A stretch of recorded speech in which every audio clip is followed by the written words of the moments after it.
In this week's EV news, Ford announced they'll move away from using Volkswagen's technology in their new electric cars. The weight of electric cars is the newest reason you definitely shouldn't buy one.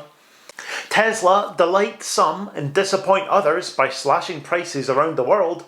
And shock horror, using electric cars for long journeys can cost more than using petrol.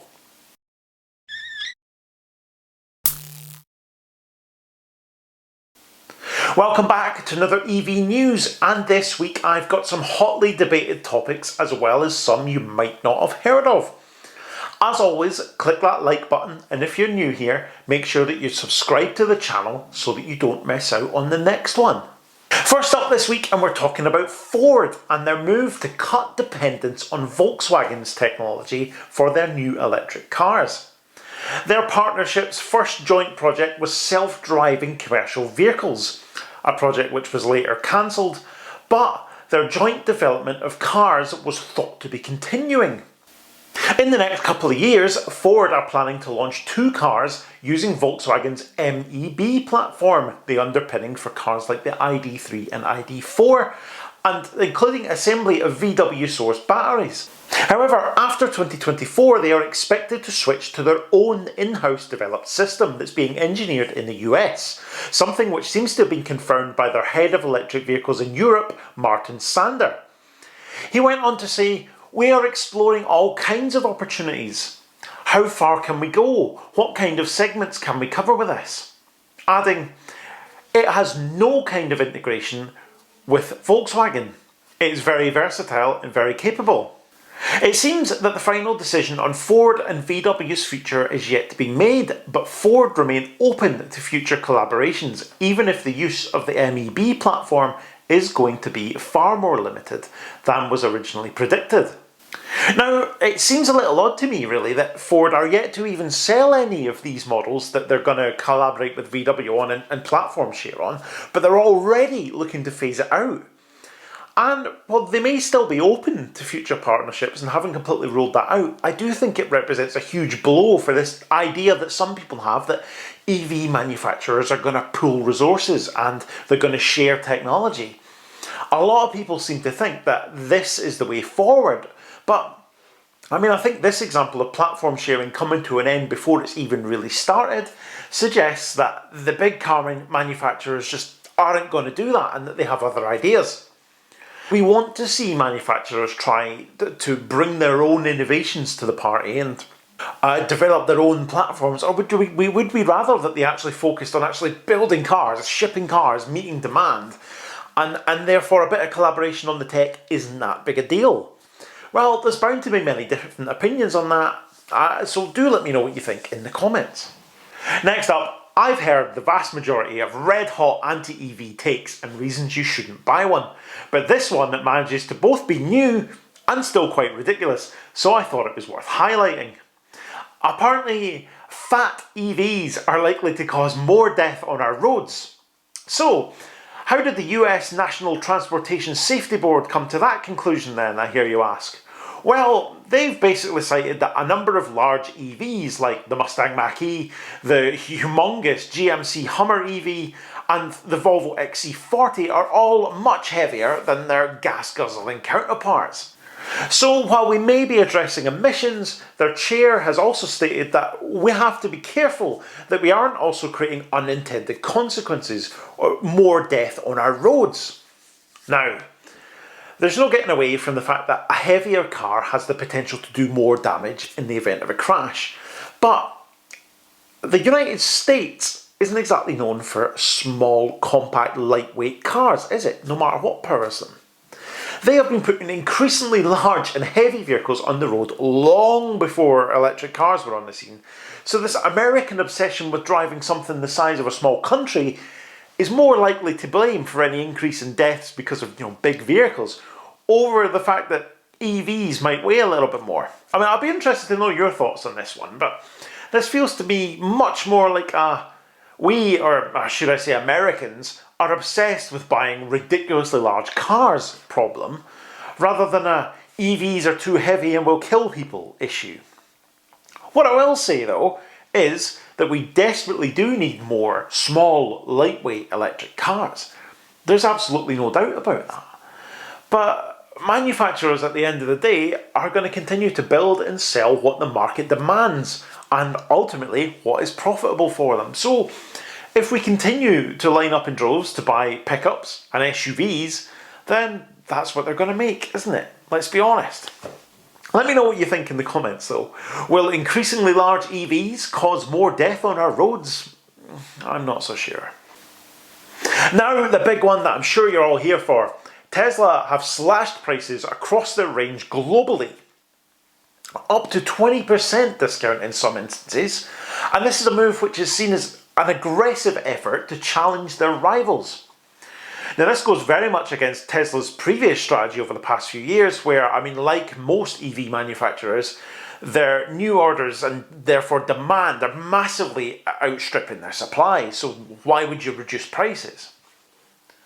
Musk acknowledged last year that prices had become embarrassingly high and that could hurt demand.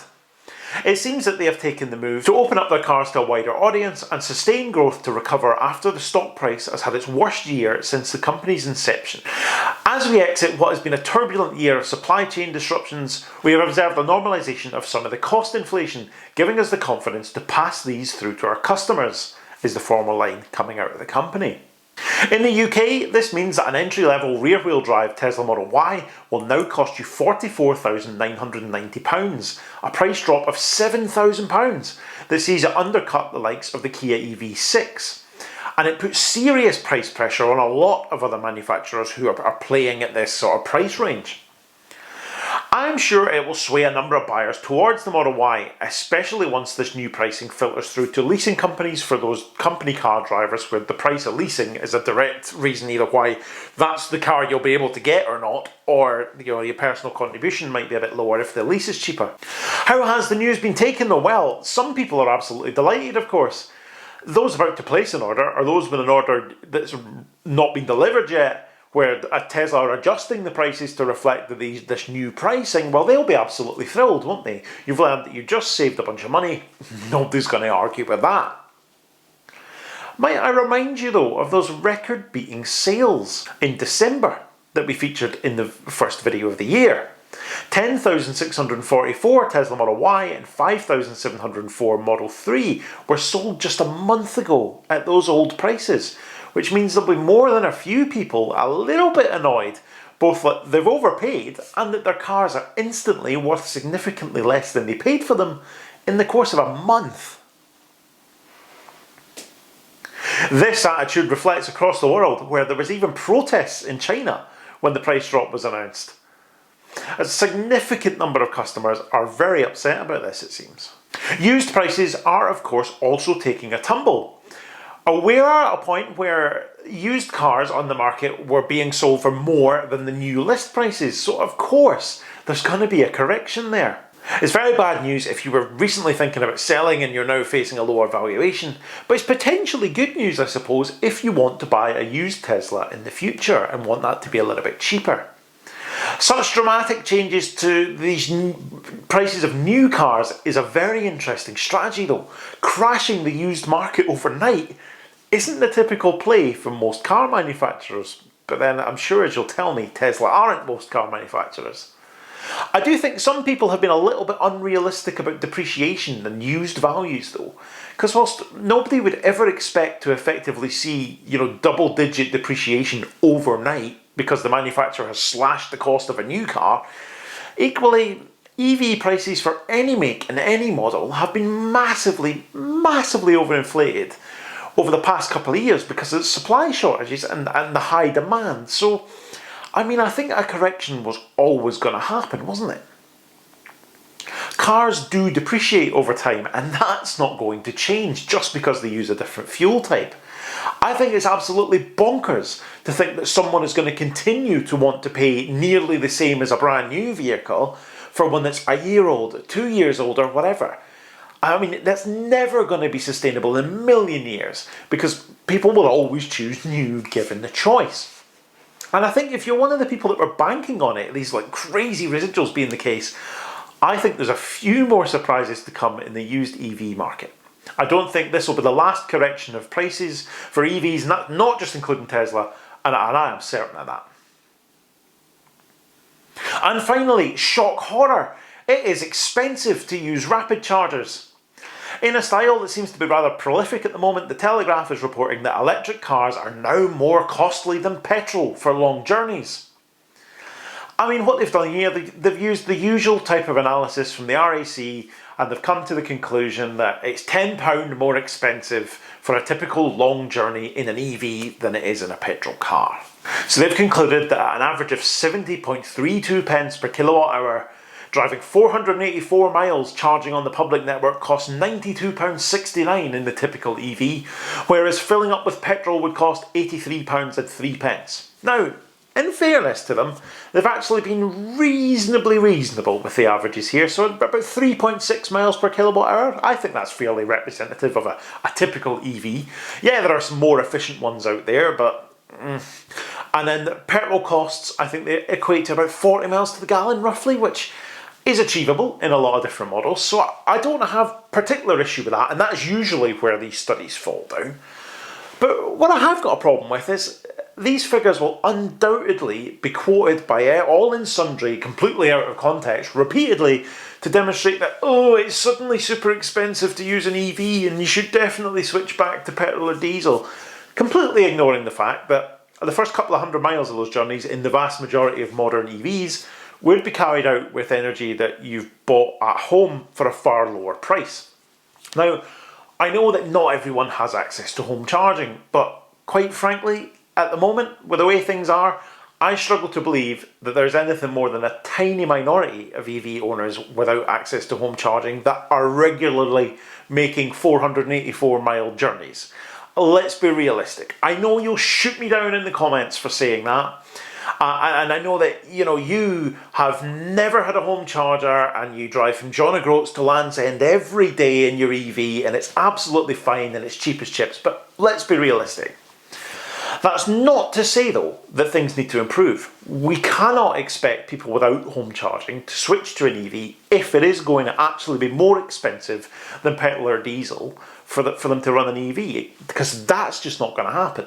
Not at the rate that would need to be sort of feasible anyway for those 2030 and beyond targets.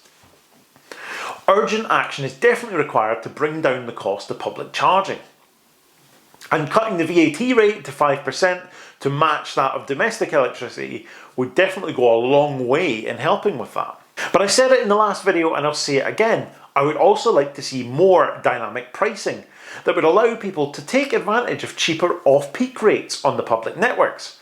And I know that not everybody agrees with me on that. I mean, it drove some pretty strong reactions in the comments of the last video, with the usual tripe about the networks using it as an excuse to keep the peak time prices high and all this. But I'm firmly of the opinion that operators could use this to drive utilisation at times where their chargers just simply are not being used. People just aren't using them at these sort of weird and off-peak times. They just sit empty, losing money. Imagine if, for example, we could legitimise people charging in a closed supermarket's car park overnight, removing the stupid parking rules we often see for being there out of hours, and charging a lower rate for the electricity than usual. This could be hugely transformative in the value of the proposition for electric cars amongst people that don't have home charging, and hugely transformative for local communities in those areas.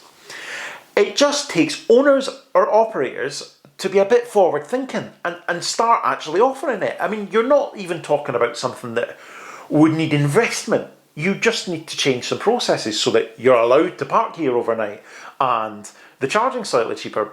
It's all pretty easy, isn't it? Anyway, that's all for this week's EV news. As always, I would love to hear your thoughts in the comments on all of these stories. Thank you so much for watching. I'll see you next time.